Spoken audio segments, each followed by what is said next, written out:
जैसे ही लक्ष्मी देवी द्वार पर पहुंची तो जगन्नाथ जी के सेवकों ने जोर से द्वार बंद कर दिया। ये देखकर लक्ष्मी देवी को अत्यंत क्रोध आया। अपने इस अपमान का बदला लेने के लिए उन्होंने जगन्नाथ जी का रथ तोड़ दिया। फिर क्या? वही हुआ जो हमेशा होता आया है। चलिए देखते हैं। हरे कृष्णा।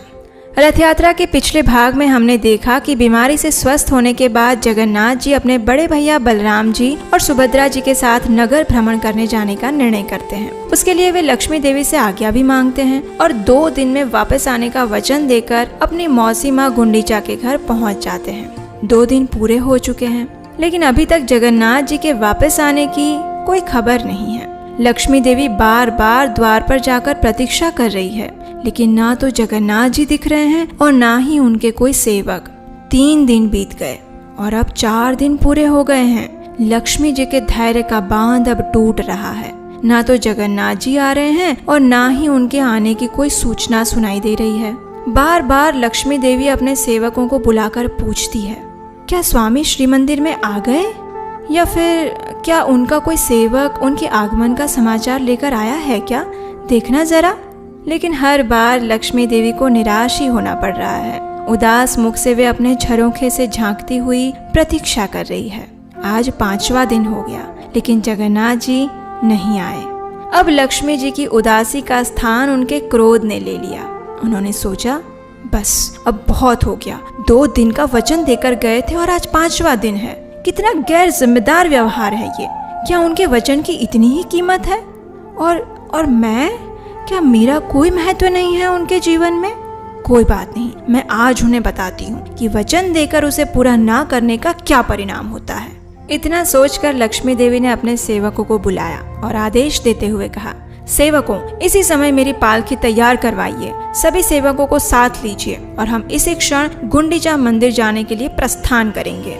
लक्ष्मी देवी का आदेश पाते ही उनके सेवकों ने सारी तैयारियां शुरू कर दी। लक्ष्मी जी के लिए एक विशेष पालकी तैयार करवाई गई। उन्हें सजाया गया और अपने संपूर्ण ऐश्वर्य और ठाठ के साथ लक्ष्मी देवी पालकी में बैठकर गुंडीचा मंदिर जाने के लिए निकल गई। मार्ग में उनके आगमन से पूर्व उनके सेवक ढोल, मृदंग, शंख इत्यादि वाद्य यंत्र बजाते हुए जा रहे थे। जैसे ही लक्ष्मी देवी गुंडीचा मंदिर पहुंची तो उनके आगमन का समाचार जगन्नाथ जी को मिल गया। जगन्नाथ जी के एक सेवक ने उनके पास जाकर कहा, स्वामी, माता लक्ष्मी आई है और कुछ क्रोध में भी दिखाई दे रही है। ये सुनकर जगन्नाथ जी को अचानक याद आया अपना वचन जो उन्होंने लक्ष्मी देवी को दिया था। आखिर जगन्नाथ जी को बड़ा दुख हुआ, लेकिन अब क्या करें, भूल तो हो गई। अब अपनी पत्नी को मनाने के सिवा और कोई उपाय भी नहीं था। लेकिन उनके सामने जाए तो जाए कैसे, और वो भी ऐसे समय में जब लक्ष्मी देवी इतने क्रोध में थी। कहीं श्राप दे दिया तो फिर से? नहीं, जगन्नाथ जी ने सोचा, इस समय उनके समक्ष जाना ठीक नहीं। जब उनका क्रोध शांत हो जाएगा फिर देखेंगे। अब इधर लक्ष्मी देवी की पालकी जैसे ही गुंडीचा मंदिर के आंगन में पहुंची तो जगन्नाथ जी के सभी सेवक गण वहां एकत्रित हो गए। उन्होंने देखा, अरे लक्ष्मी देवी अत्यंत क्रोध में है और बस मंदिर में प्रवेश करने ही वाली है। और तभी जगन्नाथ जी के सेवकों ने मंदिर का द्वार जोर से बंद कर दिया। ये देखकर लक्ष्मी देवी को अत्यंत क्रोध आया। उन्होंने सोचा, स्वामी, आप यहाँ मेरे बिना ही अपने बड़े भैया और बहन सुभद्रा के साथ बड़े सुखपूर्वक रह रहे हैं। आपने मुझे वचन दिया था कि आप 2 दिन में वापस आ जाएंगे, लेकिन आज 5 दिन हो गए हैं और आपको इस बात का थोड़ा भी विचार नहीं आ रहा है कि मैं आपकी प्रतीक्षा कर रही होंगी। कोई बात नहीं, जैसी आपकी इच्छा, अब आप यहीं पर रहिए। ये सोचकर लक्ष्मी देवी ने अपने इस अपमान का बदला लेने के लिए अपने सेवकों को एक भयंकर आदेश दिया। उन्होंने कहा, ये रहा मेरे स्वामी का रथ नंदी घोष, जाओ उसे तोड़ दो। और लक्ष्मी जी के सेवकों ने भी अपनी स्वामिनी का आदेश पालन करते हुए जगन्नाथ जी का रथ तोड़ दिया। और वहाँ जगन्नाथ जी के सेवकों और लक्ष्मी देवी के सेवकों के बीच में थोड़ी मार पिटाई भी हो गई। उसके बाद लक्ष्मी देवी चुपचाप वहाँ से वापस श्री मंदिर आ गई, लेकिन इस बार वे मुख्य मार्ग से नहीं आई, अपितु हेरा गोहरी गली से आई।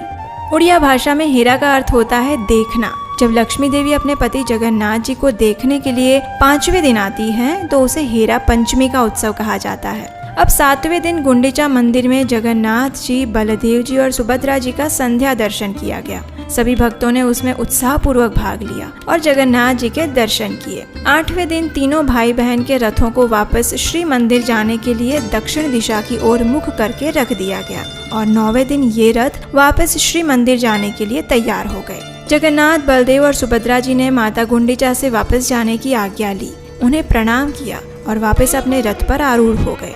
इस वापस जाने की यात्रा को बहुड़ा यात्रा के नाम से जाना जाता है। इसमें इतनी धूमधाम नहीं होती। अब देखिए, बलदेव जी और सुभद्रा जी का रथ तो सीधा सिंह द्वार तक आ जाता है, लेकिन जगन्नाथ जी सिंह द्वार जाने से पहले गजपति राजा के महल के द्वार पर कुछ देर खड़े रहते हैं और उसी समय लक्ष्मी जी के सेवक ये सूचना जाकर लक्ष्मी देवी को देते हैं। ये सुनकर लक्ष्मी देवी मन ही मन प्रसन्न होती है। आखिर उनके स्वामी जो आ रहे हैं वे श्री मंदिर से बाहर आकर चानी मंडप में आती है और फिर रसोई घर से होकर भेंट मंडप में प्रवेश करती है और इस प्रकार 10 दिन बाद उन्हें अपने स्वामी के दर्शन होते हैं। इसे लक्ष्मी नारायण भेंट या फिर चाहनी मिलन भी कहते हैं। उस समय लक्ष्मी देवी को जगन्नाथ जी का विशेष हार प्रदान किया जाता है। वे जगन्नाथ जी के रथ नंदी घोष की प्रदक्षिणा करती हैं और फिर श्री मंदिर में उनके आगमन की प्रतीक्षा करने के लिए वापस श्री मंदिर चली जाती है। कुछ समय बाद जगन्नाथ जी का रथ भी सिंह द्वार पर आ गया। अब फिर से तीनों भाई बहन श्री मंदिर में प्रवेश करने वाले हैं, लेकिन यहाँ रथ यात्रा समाप्त नहीं होती। आपको क्या लगता है, लक्ष्मी देवी इतनी सरलता से अपने पति को क्षमा कर देंगी? जी नहीं। बलदेव जी और सुभद्रा मैया को तो सीधा श्री मंदिर में प्रवेश मिल जाता है, लेकिन हमारे प्यारे जगन्नाथ जी बाहर ही फंस जाते हैं। लक्ष्मी जी के आदेश से उन्हें प्रवेश करने के लिए मना कर दिया जाता है। जगन्नाथ जी हाथ जोड़कर लक्ष्मी देवी से प्रार्थना करते हैं। उनके सेवक भी क्षमा याचना करते हैं, लेकिन लक्ष्मी देवी नहीं मानती। आखिर थक हार कर जगन्नाथ जी लक्ष्मी देवी को प्रसन्न करने के लिए बड़े बड़े रसगुल्ले और फूलों की माला लेकर उनके पास आते हैं, उनसे क्षमा याचना करते हैं और तब जाकर लक्ष्मी देवी प्रसन्न होती है। आखिर पति पत्नी की इस मीठी नोकझोंक समाप्त हो जाती है और जगन्नाथ जी के लिए श्री मंदिर के द्वार खोल दिए जाते हैं। तो यह है संपूर्ण रथ यात्रा उत्सव की कथा।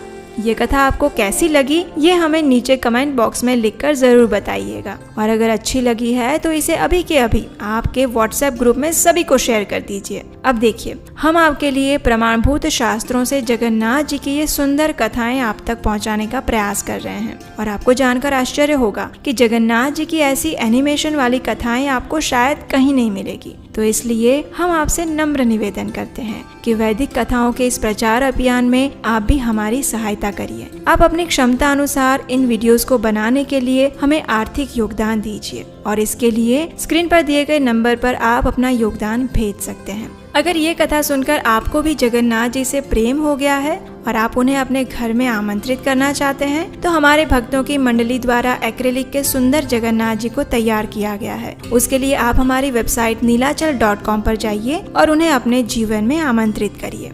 हम फिर आपसे मिलेंगे बहुत जल्द एक और मधुर कथा के साथ और तब तक के लिए रथ यात्रा के पीछे छिपी जगन्नाथ जी की इस मधुर लीलाओं का स्मरण करते रहिए और जगन्नाथ जी को याद करते रहिए। हरे कृष्णा।